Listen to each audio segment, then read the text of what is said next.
A man is pretending to be me. I said, why? Every year, Peter and Susan Reed go to Leigh for their holiday. Every year, they stay at the Hotel Vista. This year, things start to go wrong. A man there is pretending to be Peter. But why? Is he friendly or dangerous? What does he want?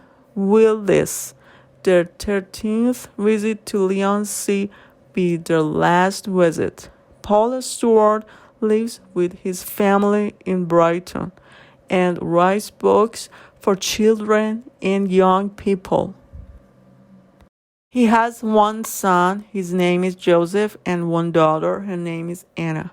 He was a teacher of English in Greece, Germany, and Sri Lanka. He went to Kenya, India, Australia, Malaysia, America, and all over Europe too, but never to Leigh. We arrived at our hotel in Leigh early on Saturday morning, the Hotel Vista. Susan and I always stay there. It is very quiet, very friendly, and the food is good. I opened the door and walked in. Good morning, Mrs. Brown. I said, Mr. and Mrs. Reed. She said, it's good to see you again. It's good to be here again. I said, cup of coffee? She said, before you go up to your room. Thank you. I said, where's little Mary? Asked Susan. Mary was Mrs. Brown's daughter. She's in the garden, said Mrs. Brown and laughed. But she's not little. Mary's a tall young woman now. How old is she? Susan asked.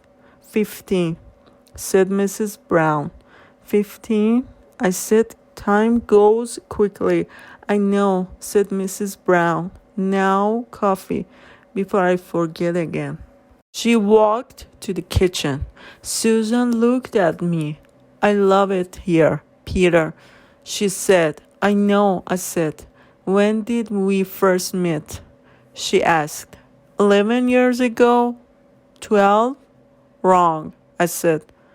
It'll be 13 years on Tuesday, I said. In the coffee? Ah, yes, said Susan and shut her eyes.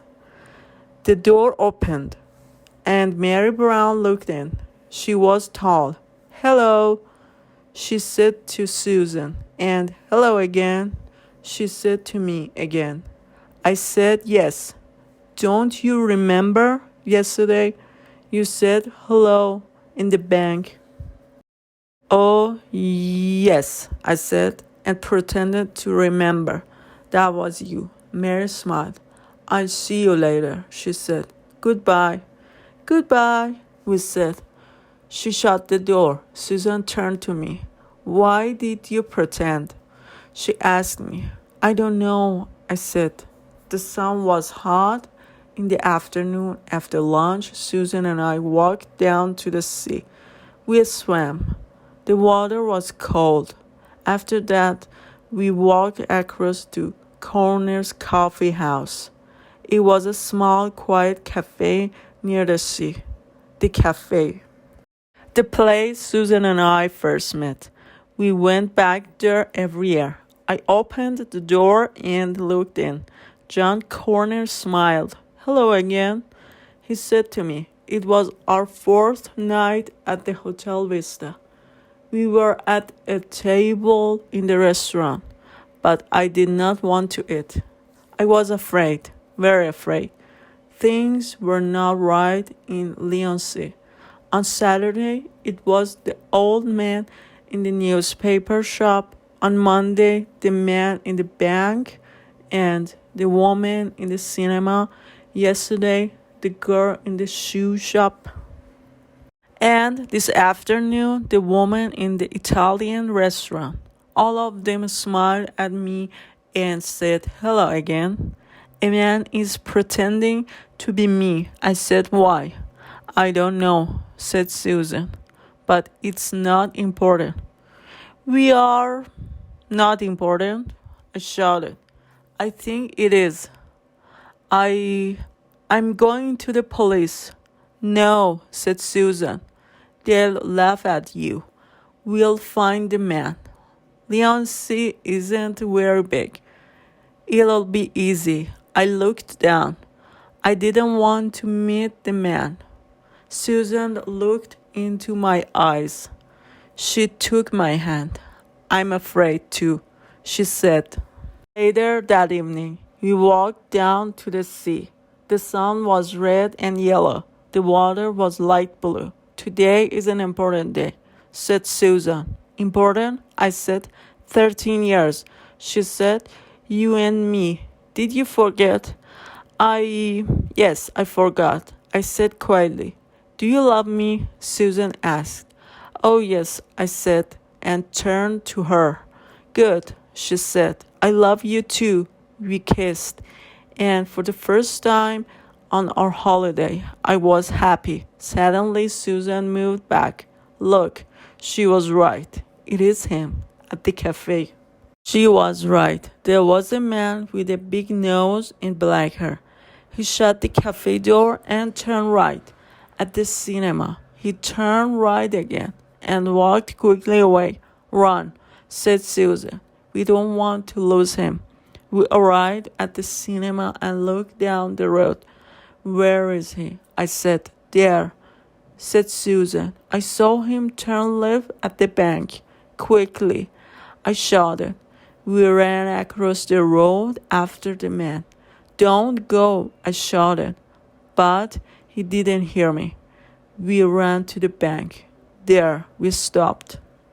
I looked up and down the road. The man was not there.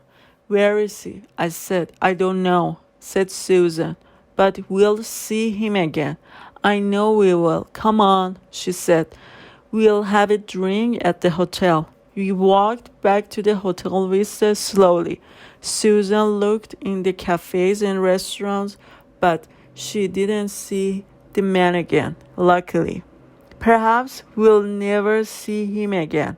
I said perhaps, said Susan quietly. We arrived at the door of the hotel at 10 o'clock. We heard the television. We walked in.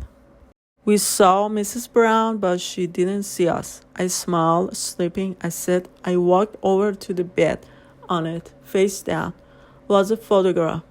Who was the picture of? I was afraid to look. I took the photograph in my hand and slowly turned it over. What the? I shouted. What is it? Said Susan. Can I see? You can. I said, but it isn't good. I gave her the photo. Susan looked at it and jumped back. But it's you and me, she said. I know, I said, and looked again. It was Susan and me, down at the sea. That man, said Susan excitedly. He was there. It's his photo. Suddenly, we heard a noise. The door opened, and there he was, the man with my face, and he had a gun in his hand. Very clever. He said quietly, it was me. He shut the door. Don't move, he said, or I shoot. I looked at the man in horror. I wasn't afraid of his gun. I was afraid of his face. He had my nose, my mouth, my ears, my hair. You know him? I said, yes. Susan answered. His name is Stephen Griggs. I worked with him 15 years ago. I loved you, said the man. We were happy. You're a bad woman, Susan Barker. He said, you pretended to love me. I did not. And my name is Reed now. Stay back. He shouted. Susan stopped. Those cold brown eyes. She said, oh, did he always have my face? I asked. No, said Susan. I don't know the game he's playing. You will, said the man. You will. He looked at the photograph in my hand. That's for you, he said. You can look at it and remember. Remember what? I said. He smiled. Your last walk with Susan. he said, before you go to prison. Prison? I said. Why? Because you shot Susan. He said, I didn't. You will. He said, watch. And he turned and put the gun to Susan's head. No, I shouted and jumped at him. The man shot. I shut my eyes. When I looked again, Susan was on the floor, dead. Then, suddenly, the man turned and hit me on the head. It all went black, and I fell down, down, down. After some time, I opened my eyes again. I remembered. You shot her. I said, no. The man smiled. With my smile. You shot her? My plan is going very well. I tried to get up, but it was difficult. I loved her. I said quietly, I too. He said, but she was with you all those years. Now, he smiled again and looked at the gun. Do you plan to shoot me too? I said. Oh no, he said. I said, you're going to prison, perhaps there. You'll understand. For me, Susan was dead before I shot her. Now she's dead for you too. He came over to me and put his hand over my mouth. Then I heard Mrs. Brown at the door. What are you doing there? She shouted. I said, I shot Susan. The man answered for me, and now she's dead. Dead? Dead? Oh, Susan, I'm sorry. There, he said, now she'll phone the police, and they'll come for you.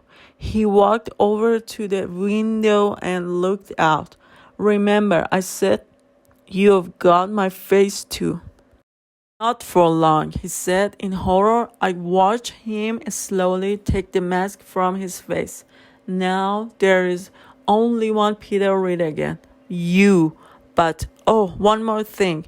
Here you are. Before I knew it, the gun was in my hand. You can give it to the police. He laughed. I watched the door. It opened and 4 policemen walked in. They looked at the dead woman. They looked at the gun in my hand. The first policeman walked over to me. You come with us, he said. I didn't. It isn't. I can't. I said I didn't want to go to prison. Come with us, he said again.